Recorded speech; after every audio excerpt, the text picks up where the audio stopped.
After taking my dogs for a walk and noticing that the leaves were starting to change colors and it really was feeling like fall, I decided to hang up my fall wreath. I crocheted these flowers last year and these bats, so this year I get to use it. And I'm going to have a really cozy fall day with my dogs and give them a special treat to celebrate fall. Hey, welcome to my channel. Today I'm going to be making some cookies for my dog and my cat. I have this book that I have been loving. It's called The Forever Dog Life. This book is fairly new. It came out this year, 2024. There is another book that came out a few years before that I definitely recommend reading, but you don't have to read to pick up this book. This book has so many recipes and really helps you understand your dog's diet. There's also some helpful tips for cats in it as well, but it's definitely dog focused. There's just so much helpful, good information in this book. I'm really excited to work my way through it and try all the recipes. I have done a few already, but today I'm going to try they have a bunch of 3-ingredient treats. So I'm going to try the apple cinnamon tarts because it is fall and that feels like such a fall treat. I'm going to be making some for my dogs. I don't think my cats will eat these, but one of them, Zorro, might. And there's really just applesauce, cinnamon, and coconut flour in the cookies, and that's it. So I'm going to try and make those, and I'm going to make myself some fall cookies as well and share a fall cookie with my dogs. And we're going to have a cozy little fall evening.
or if you pick it up and try any of these recipes, let me know which ones are your favorite, which ones you're dying to try. There are so many in here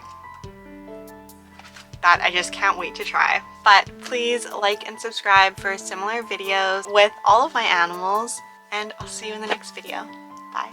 I'm willing to do anything to provide my dogs and cats the best life possible, full of love, joy, harmony. I believe my animals are worth it. I remember wanting to provide the best quality of life and becoming overwhelmed with diets, products, training tips, and everything else, feeling frustrated, helpless, overwhelmed during challenging behaviors, to now living a peaceful, trusting partnership with my dogs and cats. I tried to understand what my animals needed, which was impossible without understanding their emotions and energy. I am now using these tools and practices to transform relationships with dogs and cats into ones that are synergetic, where we work together and listen to each other. I honestly believe that dogs and cats are here to help us be better human beings. Are you ready to take your relationship with your animal to the next level? Form a bond built on mutual love, trust, understanding, and respect. Invest in your pet's peace, happiness, and quality of life. Enroll in Synergy, heartfelt alliances between witches and their familiars. A guide for witchy dog and cat guardians. Merge with your animal's energy and collaborate to manifest your desires while increasing the well-being of both you and your animal. Pets are more than just animals. They are spiritual beings with unique personalities and energies. Do you love your dog and want to live in harmony with your dog while understanding their needs and emotions? Instead of feeling frustrated or overwhelmed by your dog's behavior, improve your relationship with your dog and help them heal from any physical, mental, or emotional issues. I offer a unique combination of positive reinforcement training methods with energy healing techniques, animal communication, and tarot. Receive a personalized action plan created by a certified dog trainer and animal communicator. This package is perfect for anyone who wants to enhance and enchant their life with their dog. Don't miss this opportunity to get this amazing package. Apply now and get ready to create a magical relationship with your dog.